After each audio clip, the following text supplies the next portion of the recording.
All right, ladies and gentlemen, welcome to the channel. This is the first part of a three-part series I want to do on this channel where I sit down with the boys and I just talk to them about stuff that you don't really normally hear them, talk about and maybe try to pick their brain about certain things. Today I got, an up-and-coming creator in our community, somebody, still trying to make a name for myself. Trying to make a name for yourself. Would you like to introduce yourself to the people? I am Brandon. I do nothing. Oh, is that right? I've heard otherwise. I've heard does everything. I don't really know if that's true though. I play a lot of WWE. You sure do, which is one thing. What was everything supposed to be? What is everything? When I started that was supposed to be like me playing like every game like I was interested in, and then I learned on YouTube that is not what they want on YouTube channels.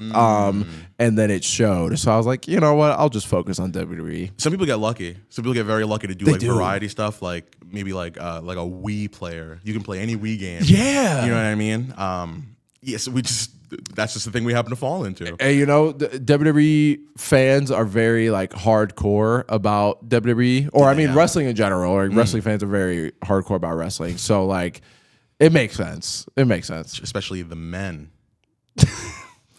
You know what I mean? Oh yeah. And it's crazy because I made that statement where I was like, a lot of YouTubers kind of try to stray away from doing women's content because they just won't watch it unless there's like ass in it. You've experienced that? Yeah.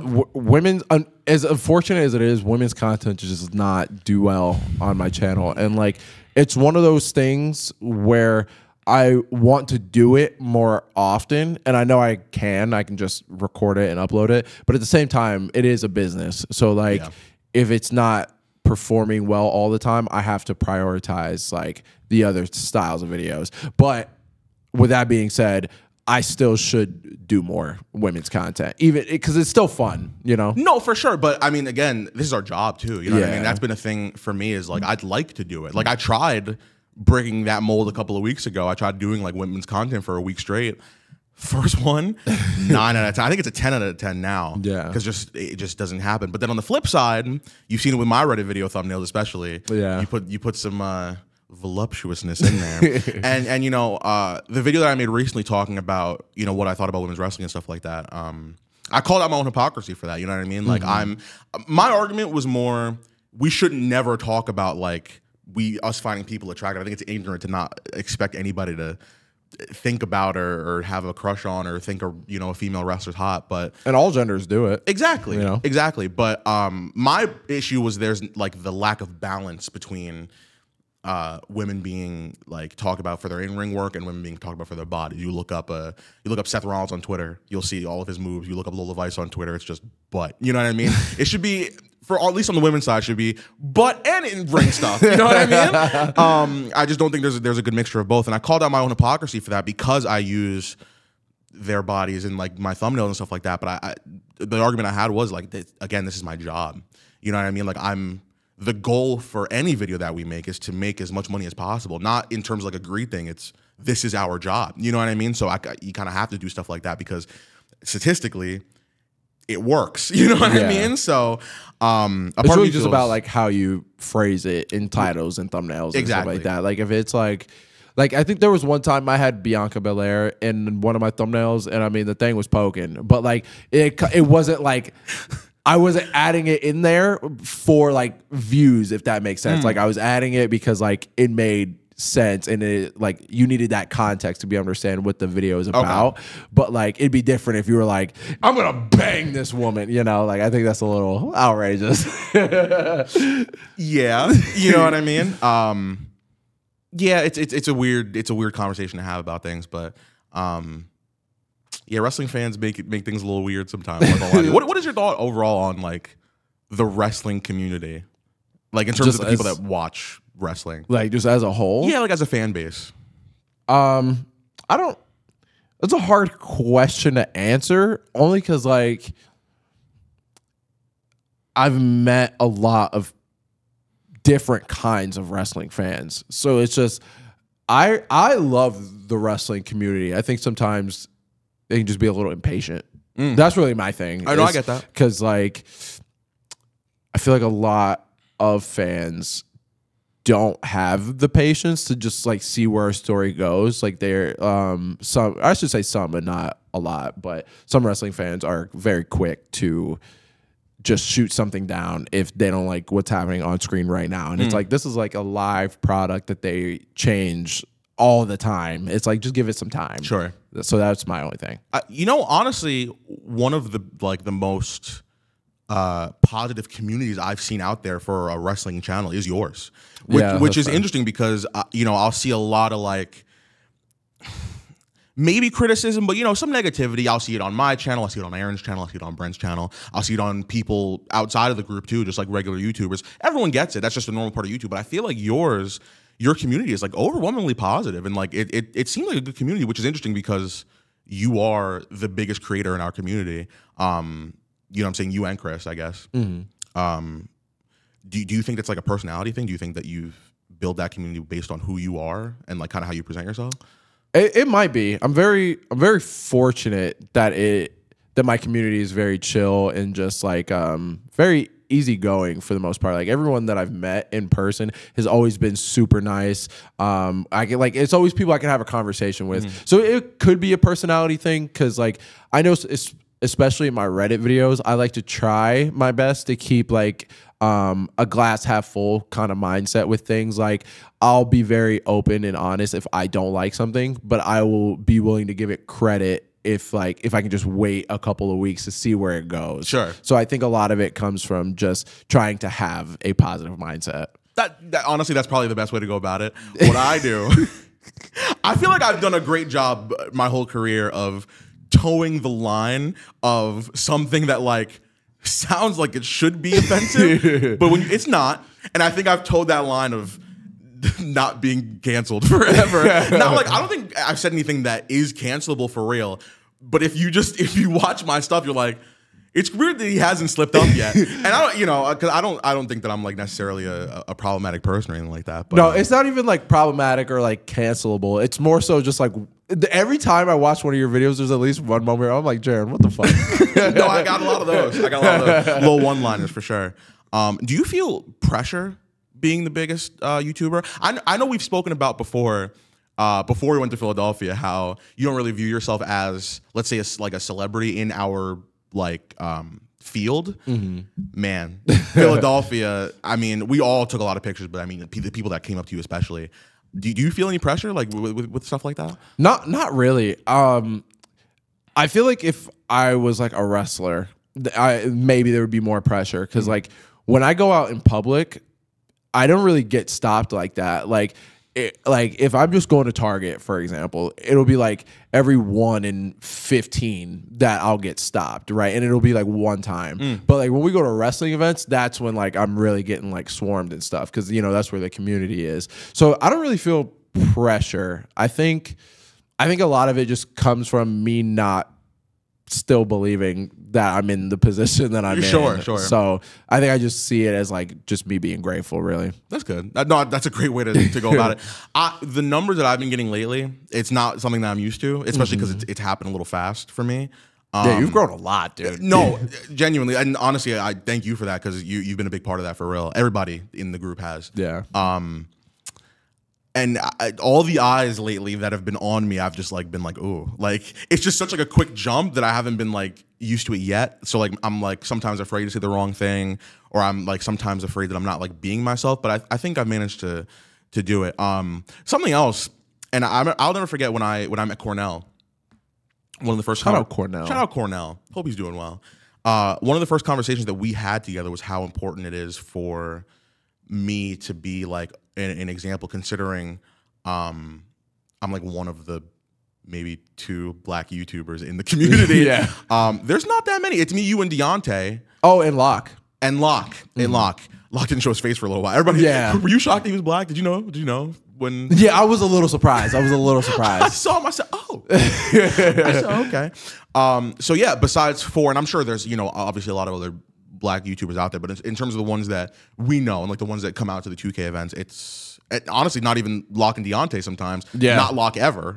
Sometimes it'll just be us. You know what I'm saying? Exactly. So does that mean like a big deal to you? Yeah, that means a lot. Like I remember after I hit 1 million, if I felt really good about being the first Black YouTuber in the community to hit 1 million. That meant a lot to me. That's honestly, that's crazy. Yeah. I mean, besides you and Chris, I don't think there's any other. Yeah, I think we're the only ones. I think I think Luge may be the third closest. She's so close to that million. Yeah. No, that's great. It's just for me, and we've spoken about this before, how I feel about this. When people say stuff like that to me, it feels nice because, like, you know, that's a position I'm fortunate to be in. It's just how much colorism I face, I guess. Not face, like, oh, it's a battle I go through every day. But a lot of colorism that is there when it's talked about what I am. It just feels hard to feel like I'm anything. You know what I mean? Like, I've always been Black. You know what I mean? I've always been a part of the culture. But, you know, it depends on what kind of conversations you have with what people. Sometimes they'll be like, yeah, like, you've been like that to me. And that made me feel really good. That was one of the first times I met you. You were like, bro, you're Black. And because I made a joke or something about, like, me putting my fist, like, halfway up. And you were like, nah. Yeah. You're like, nah, bro, put it up. You Black. And I was like, all right, cool. Yeah. Hell yeah. I've had that, like, my whole life. I've had, you know, my hair is too nappy for the white kids. My skin's too light for the Black kids. You know what I mean? So it's never like like me from hanging out with a certain group of people, but it's just been like, I don't know, when you have that conversation, some people will react differently. Like the barber that I'm getting my hair cut from. You know what I mean? We were having a conversation about that because he brought up that Bob Marley was mixed. His dad was white, I think. And I was like, oh wow, like I think like Dave Chappelle's a little mixed as well. And he's like, nah. Like, and I was like, oh, okay. So it's just like, we're picking and choosing. I don't know. You know what I mean? It's just like, I feel a little excommunicated from my own community. You know what I mean? I'll be so honest. That's one thing I don't like at all. Like, if, like, I think it was in the Kendrick and Drake beef. Like, they kept coming at Drake for being white too, and like they would discredit that he's Black. I'm like, okay, I hear y'all, but he's Black. Sure, no, absolutely, absolutely. And like same thing with like The Rock. I know like a lot of people have like a discourse about like who the first Black WWE champion is or whatever. The Rock. The Rock is Black. That's what I'm saying. Drake's a little different just because of how much he's exploited 100% being Black, but with The Rock, you know, Big E went on a Hot 97 interview. No, it might have been the Breakfast Club. And I think one of the first things they said was like, Charlemagne was like, I don't consider The Rock to be a Black WWE champion. Big E was like, I don't even want to get into that. And I was like, oh. I was like, that makes me sad. You know what I mean? Like, do you wonder if he just didn't want to get into it just to not have maybe the I'm whole not debate? saying it like in the way that he said it, but the way he said it, you can tell that he kind of agreed with Charlemagne a little bit. Okay. And that made me sad. You know what I mean? Because it's like, you know, like, I feel like the only people that will say I'm not Black are Black people. You know what I mean? So, I don't know. Yeah, no, that's definitely unfortunate. You're Black. Thank you. Have you experienced like any type of discrimination in your career specifically? Like doing what you've done, has there ever been like a moment where you felt discriminated against at all? It's okay. I'm sure there's been a time, but nothing comes to mind at the moment. Yeah, no, nothing really comes to mind. I don't think I've really been in, besides like comments, just being ignorant sometimes. I don't really think there's been a moment where my skin color has come into play of like either not getting or getting an opportunity or anything like that. That's good. No, that's very good. No other YouTubers treat you any different or anything like that? Not that I am aware of. Okay. Not that I don't know, but I feel like everyone treats me the same. No, that's good. Do you like... There may be one. Oh. I don't know if it's a skin color thing, but there's one person, you know who it is. I don't like him, and I'm pretty sure he doesn't like me. We have each other like blocked on Twitter, I think.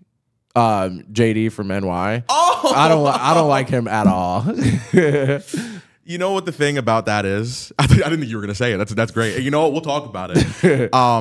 I've met him really on multiple occasions. I used to be a big fan of him. If you go back on my Twitter, I think I tweeted JD like maybe 20 times a day. I was a mark-ass buster for him. Day 19. No, not even like that. I just like, I think I started watching when I was like maybe like in high school, and I would just like, especially when he would like live tweet during like Raw and stuff, I would try to like say something that he would respond to because I'd be like, oh, interactions with a YouTuber. Yeah.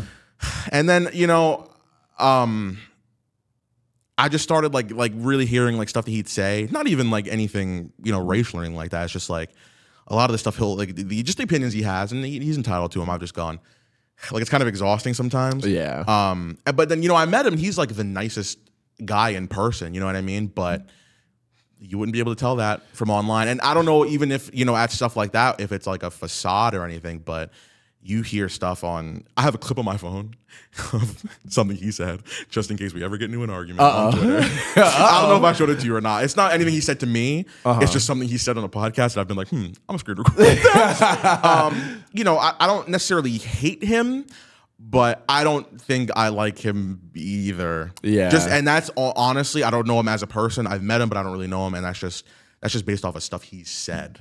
You know what I mean? So I get you on that one. And there's a couple, you know, I don't like a lot of people. I don't know if you've noticed that about me lately. And you know, I feel like I treat everybody kindly, but there's a lot of people I just don't like because I don't feel like I get, you know, that same respect sometimes. Not even in the community. I'm just talking about people in general. Yeah. You know what I mean? Do you think you're a people person? Yes, but I'm an introvert and I'm an extrovert at the same time. Like, I am very much an extrovert when I'm comfortable around people that I know. But like if I've never met you, I'm gonna be a little reserved first, and then like once we kind of like if we gotta be on the same energy. Like if someone's like really just dry and bland, I'm not gonna want to like stick around and like hang out. I'll just be honest. Like not that they're a bad person or anything, but our energies don't mesh well. So I'll just kind of leave it alone. But I think I'm a people person. I'd venture to say so too. I mean, no, I think so. I do think so.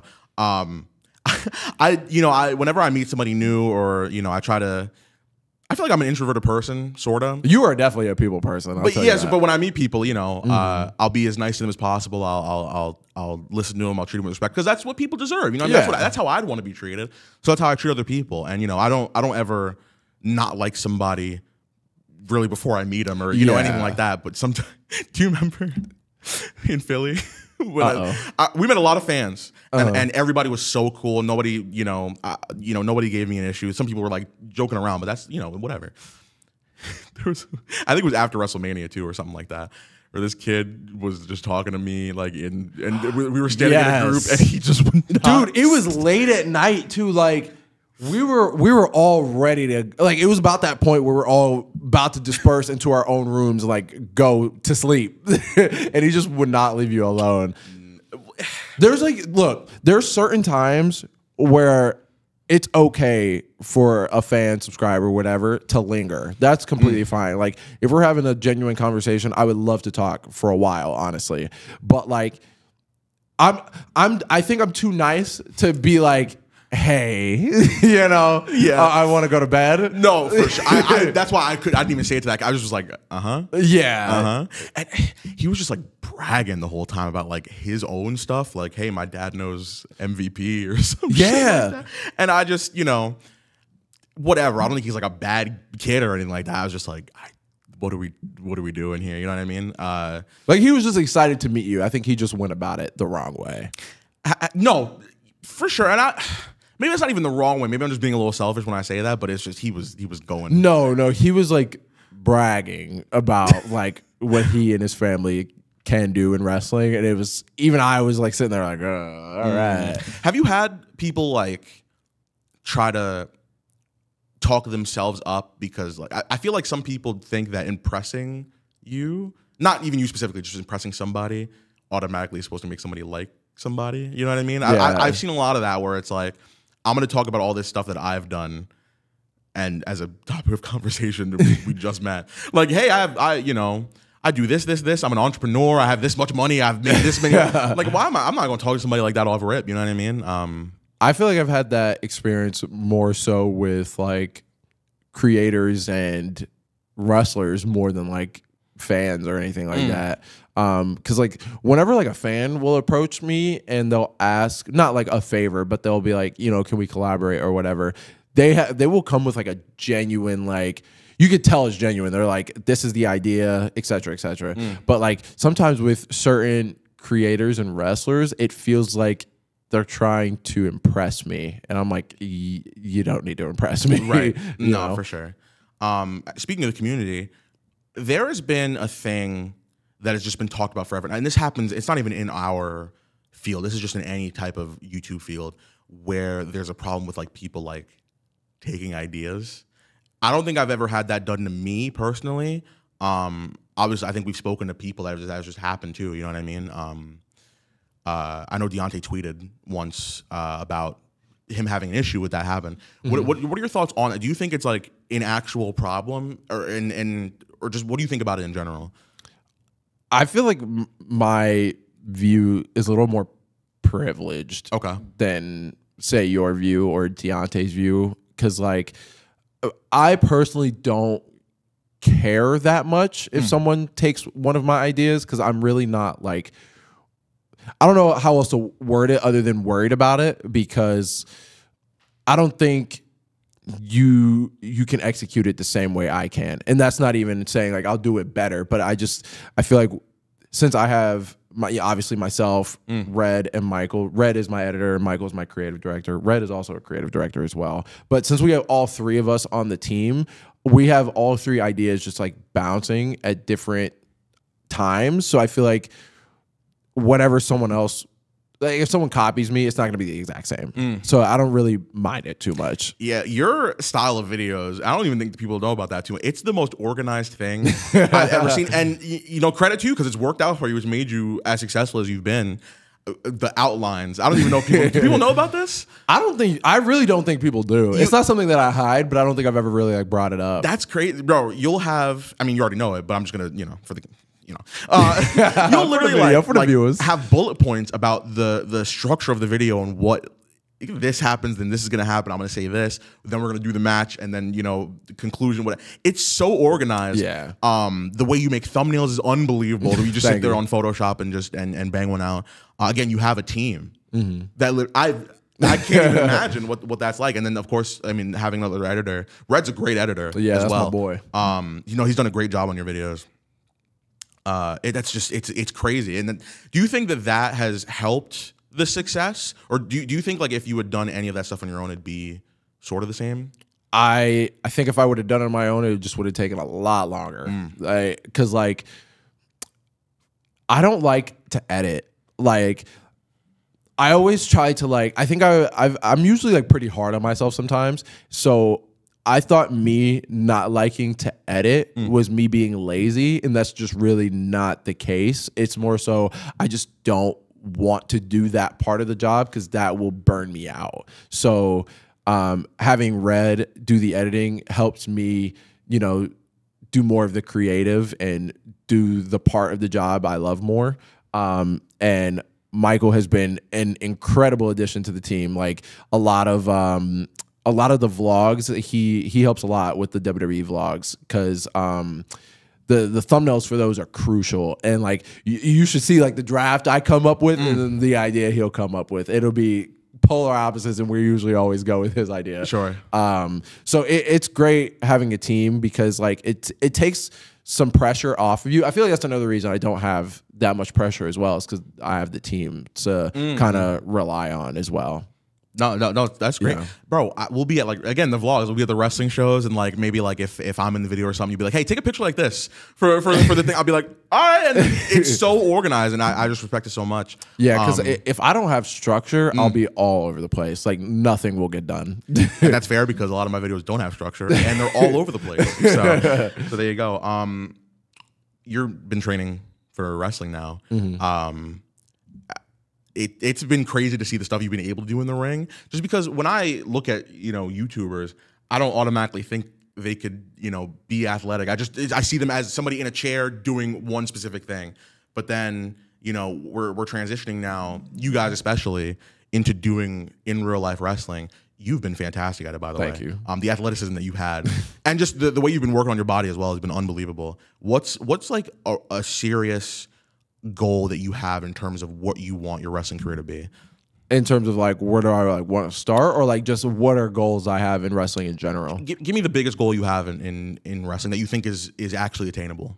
I want to win the Intercontinental Championship. Hell yeah. So bad. Okay. That is like, if I never won the WWE title, but I won the Intercontinental title, I'd be content. Like I there's something about that championship, and it definitely stems from that title got me into wrestling. Wow. But like I just love the designs of those titles. I love the wrestlers who compete for those titles. Like that's usually the workhorse championship. Like in my opinion, the best wrestlers compete for that title. So to be able to compete for that title means I'm in that category, and I want to be in that category. It's hard to argue with. I mean, especially the scene that we have now for the Intercontinental Championship. Yeah, dude. Who's been some of your inspirations that have held the Intercontinental Championship? I mean, Kofi is one of them. I love Kofi's athleticism. And I just like the way Kofi like talks. He's really like himself, and that's something I love. It comes through on screen. Big E as well. Like I loved Big E's Intercontinental Championship reign. Daniel Bryan, of course. Gunther's recently has been incredible, dude. Oh my goodness, the best Intercontinental Championship reign of all time. Dolph Ziggler, come on, that's my boy. That's my boy. Okay. But yeah, those are some of the names. Hell yeah. No, absolutely. That's crazy. Intercontinental Championship. Yeah, I love that title. White strap specifically. Come on. The white strap is unbelievable. So let's say you get signed, right? 10 years from now, or just in general, let's just whatever happens, 10 years from now, where do you see everything? Do you still see yourself making content? Do you still do you see yourself, wrestling? Say you're able to do it for 10 years, like from now, or will you just where do you see yourself anywhere in 10 years? Dude, it's so difficult. Yeah. I can never answer like where do you see yourself in 5 years and 10 years? Because like 5 years ago, I would have never imagined I would be right here. You know what I'm saying? So like my hope is that I'll still be making content. I've said it many times. I want to be making content until I'm old and gray. Like I don't know how consistent it would be after a certain point. Because if I got signed, I would definitely prioritize that heavily. But I would at least strive to make a couple videos a month, because like I just don't see that part of me like going away. Sure. Like no matter what it is, like because I've been making content since I was like 7, like because when my mom me and my mom filmed like this like short little video on our camcorder, and it was like a funny thing between us, and then like she ended up uploading that on YouTube. It's still up. Is it really? Yeah, it's still up on YouTube. And then she gave me her camera after that. So ever since then, like I would just like record things like around the house, like funny moments or whatever. I even have like I think like 2 or 3 years straight of just home movies where like I would record like everything that would happen and edit it, and then I would show it to my family at the end of the year, like around Christmas time, and then we would all like watch it back and like relive some of like the memories and stuff like that. So like I've always been making content, so I don't see that going away like ever. That's beautiful, because I mean a lot of people don't do that. I think KSI has done that really well as well. He's done so many things outside of YouTube, but he still does YouTube because I mean he's even said it himself. He knows where he's come from and stuff like that. Yeah, you know what I mean, I think about like the future a lot, just because like just the position I'm in now. It's just weird to think about like, well, where will I be in 10 years? Because there's going to be a day where both of us take our stuff from this office and pack it up and leave, but then why is that happening? Like where are you going? You know what I mean? It's weird to think about. Do you have any regrets about your career so far? No, not really. Cause like it's hard to regret anything in my career, cause then I wouldn't be here. So like I don't really look at my career with regrets. Like everything like anything bad that happens is just a lesson to be learned. That's just how I look at it. If you could do it over again, would you do a different type of content other than WWE? No. Wow. No. I think like at first I started with like Call of Duty and Minecraft and all these other games. But WWE has always been like the one constant in my life. Like since like I was like 8 or 9 or something like that. even switching my content to WWE years ago felt incredibly natural. I'm like, I should have been doing this from the beginning. And like it showed in the views too. It was crazy. Like I was making like Minecraft and Call of Duty. I would upload that. And then like say, just as an example, we would get like 500 views a video, right? I'm like, okay, you know, this is cool. The first WWE video I uploaded got like 2,000 views. Like I was like, all right, I think I know where we're going. And it felt more natural to make that video anyway. I was more excited to make that video over time because it was around the time where Advanced Warfare came out. So I was like, I'm not liking the direction of Call of Duty. And then the next couple of Call of Duties weren't going in the direction I liked either. And then Minecraft, I'd been playing it for years and I was like at the tail end of like that game anyway. So like when the WWE video did well, I was like, thank God, I could talk about this shit for hours. Yeah, Call of Duty, they've been picking it up lately. Yeah, they have. But there have been previous Call of Duties like in the past couple years that have been very good. Like Modern Warfare 2019, love that Call of Duty. The one that's out right now, I love this one too. It's pretty good. I'm very excited for Black Ops 6. I am so locked in. I cannot wait. I can't wait. I hope it's good. Going back to WWE, like the community, are there any YouTubers that you are like still a fan of, like just people that I know, like being in the space, it's like weird to watch people like you know what I mean? Like it just feels weird. Is there anybody like you're a fan of in our community that you watch? I mean, not to be cliche and give you the obvious answer, but all of us in this room, like I watch all three of you guys' videos. Oh wow. Chris, of course. I've been watching Chris since like I started making WWE videos.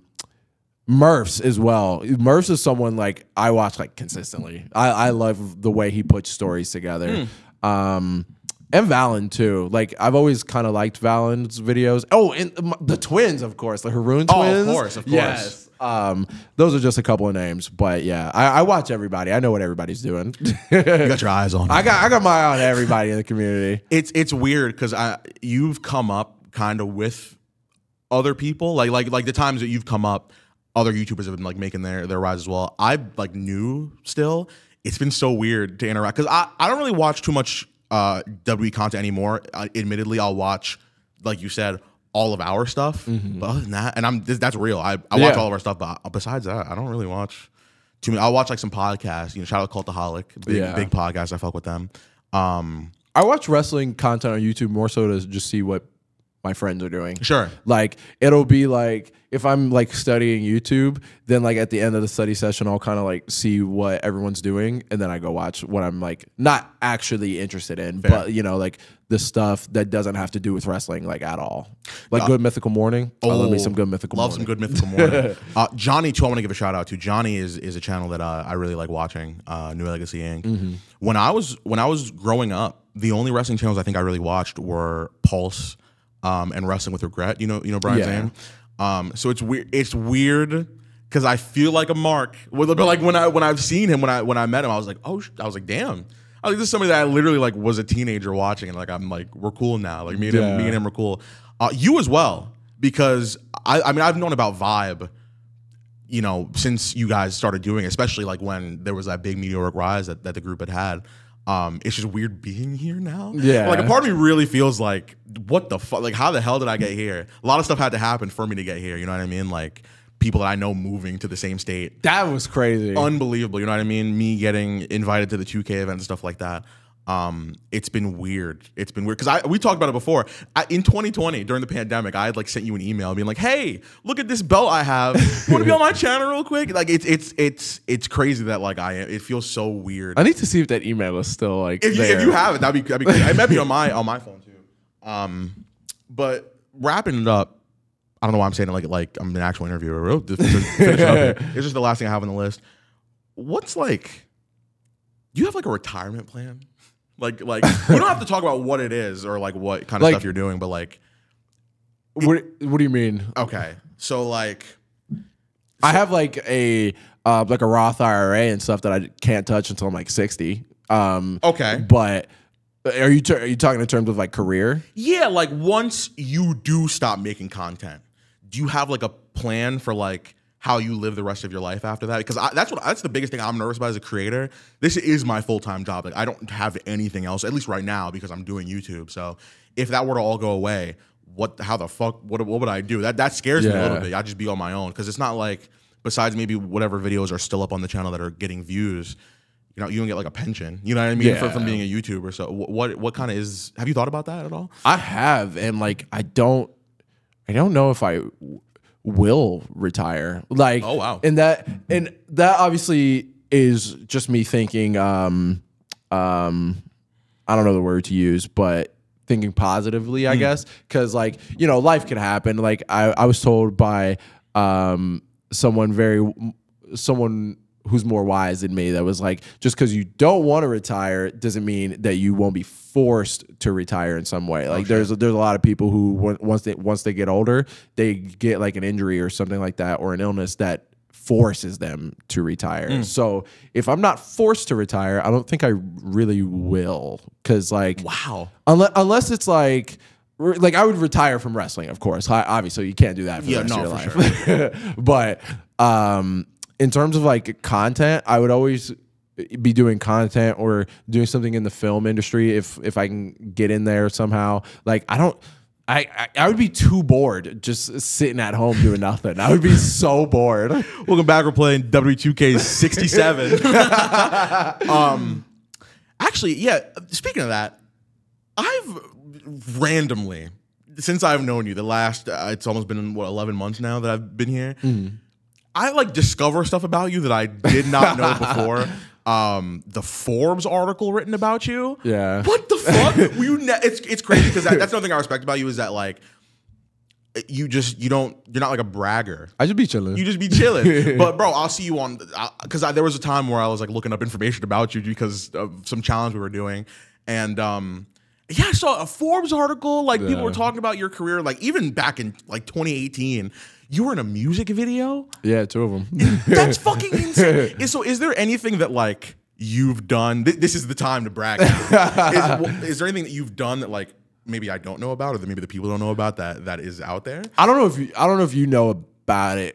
Aaron might have told you, or Jess might have told you. Okay.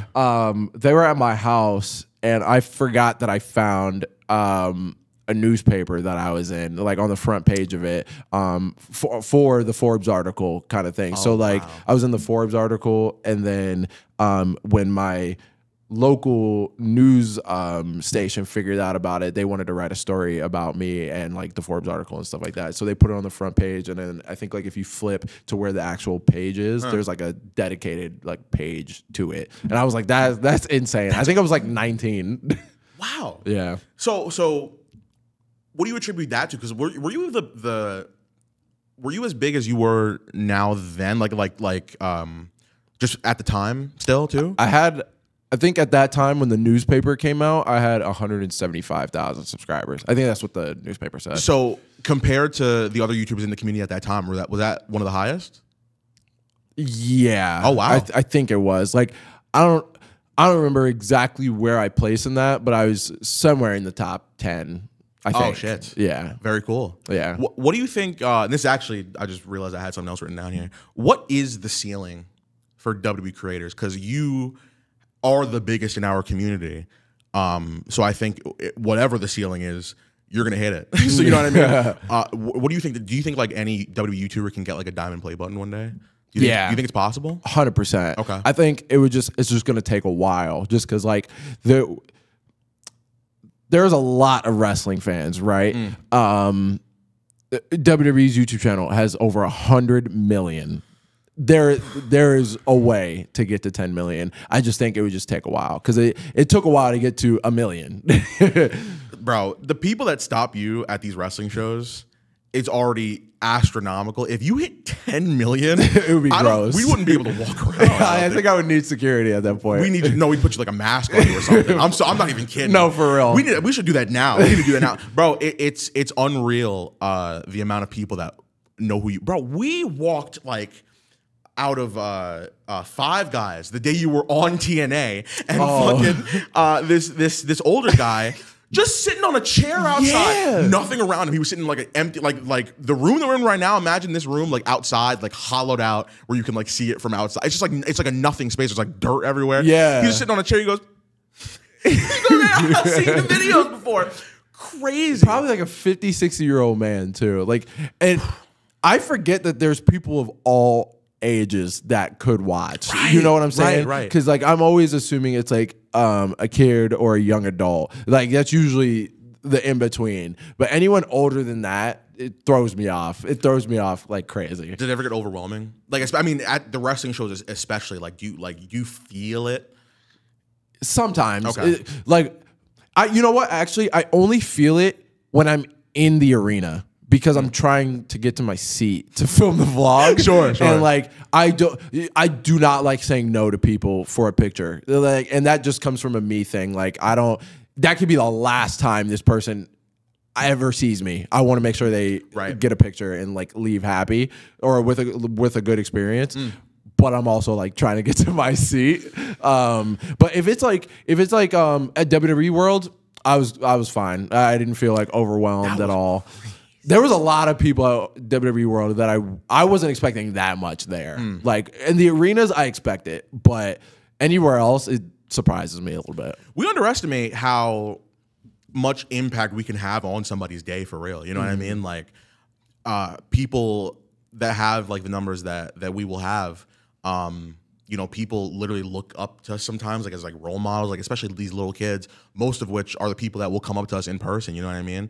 So the fact that we have this big of an impression as we do on these kids, we gotta stop for every single one. You know? Yeah, I'd hate to be, you know, that one kid that wants to meet this other YouTuber and he's just like, fuck off, kid. Yeah. And I would never want to say fuck off, kid anyway. But, you know, because it sometimes does get overwhelming. I'm sure celebrities that, are, you know, like are in movies and stuff like that.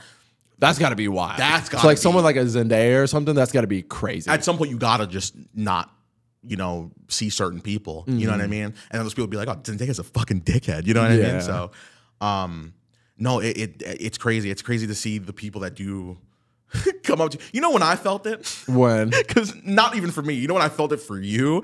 Fucking WrestleMania night 1. We were like, hey, let's meet at the big belt.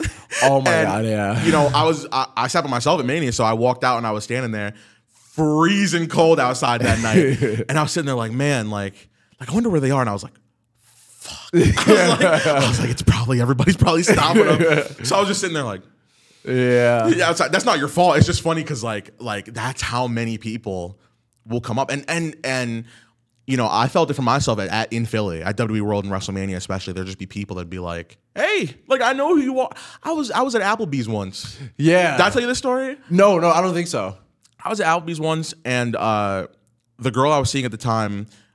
I think our waiter knew her from like I think they had a class together, and he looks at me, he goes, don't you do wrestling games on you? I was like, what the fuck is going on?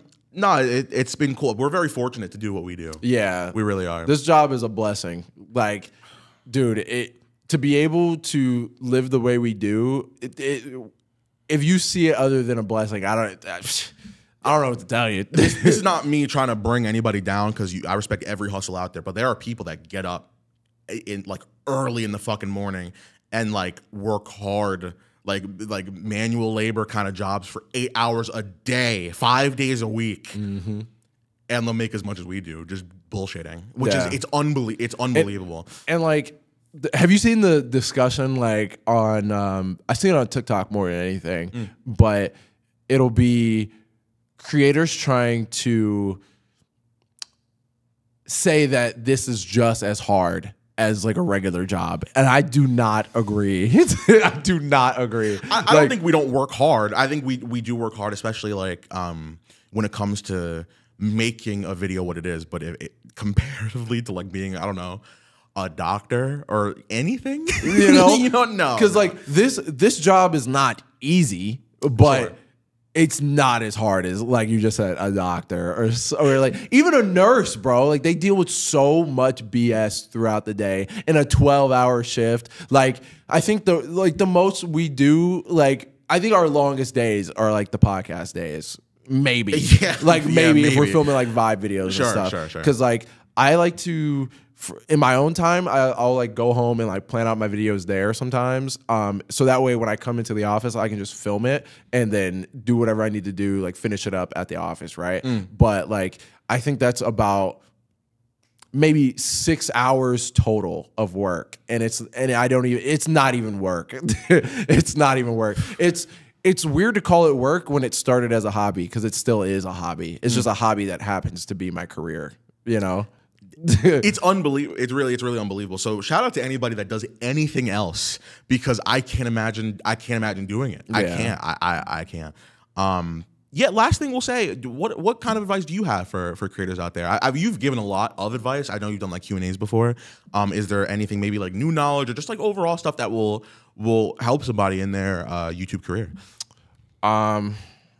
It's all like, it all sounds so simple, but it's to me, it's the simple things that matter. It's like, I've told you this before, like, thumbnail first. Like, if you're a YouTube creator specifically, like, make your thumbnail first. That is like by far the most important part. Like, your video obviously has to be good, of course, but if your video is good and people get past 2 minutes, they're going to watch the majority of it, sure, or at least the rest of it, depending on how good the video is. But without that title and thumbnail combination, no one's going to know how good the video is if they don't click. So like, I do not make videos unless the thumbnail is done, or at least I have a strong idea of what it's going to be. Cause like there's been so many times where I have made a video first and it's a banger and I cannot get the thumbnail to work. And then I'll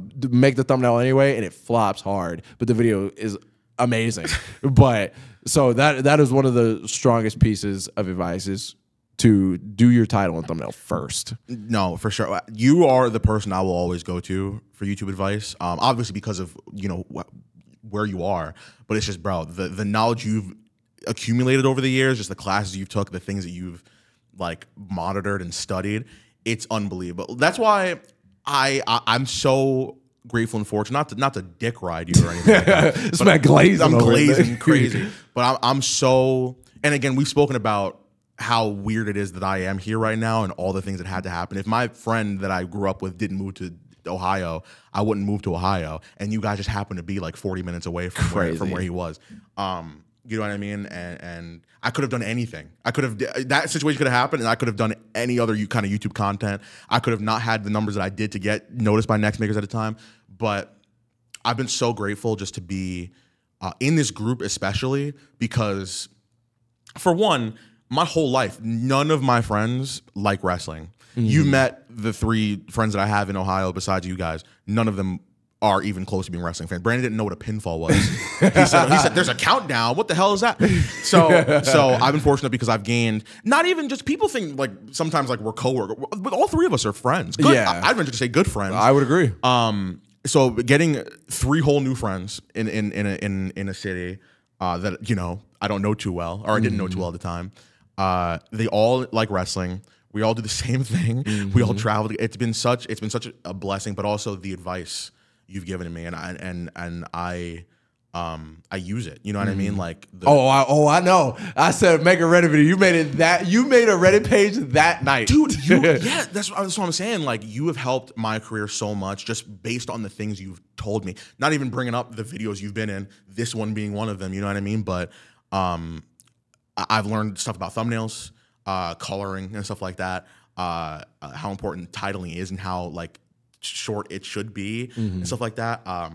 Just the ins and outs of the business I've learned from. When I get that plaque, I'm shaking your hand. I'm shaking your hand, brother. I'll shake that fucking hand. You'd be the first person whose hand I shake, just because it has been such a weird year since I've moved here. So for real, thank you. Is there anything you want to say at all at the end of this thing to just anybody? I thought of something else too. Go ahead. For advice for YouTube. Repetition. That is where all of it comes from. It's just because you have, like, when you start, you don't know a whole lot, and you just learn through those mistakes, right? So I feel like a lot of the advice I've given you is just me making sure you don't have to go through those same mistakes. Sure. So I would say repetition. Make like 100 videos. I think Mr. B said this before, like, make 100 videos, and they're all going to be trash, but you're 101st or something like that, you're going to get better with each one, and you'll see it too. So just don't be discouraged if you're not getting views or anything like that. It took me, I think, It took me 10 years to hit 1 million. So it could happen. That's so crazy. just be patient. Yeah, listen, I've been doing YouTube for well, now it's 11 years, I guess, but it didn't take off till the 10th either. You know what I mean? So sometimes you got to just be patient. Thank you for being on the channel. Thank you for having me. No, this is very fun. I'm going to be doing this with Aaron and Brent as well. I'm sure they know where to find you, but would you like to tell them where to find you? You can find me at BDE on YouTube, and you can find me on the Vibe Guys podcast. Come on. Come on. We'll see you next time, everybody. Again, thank you for being here. We'll see you soon, everybody. Peace out.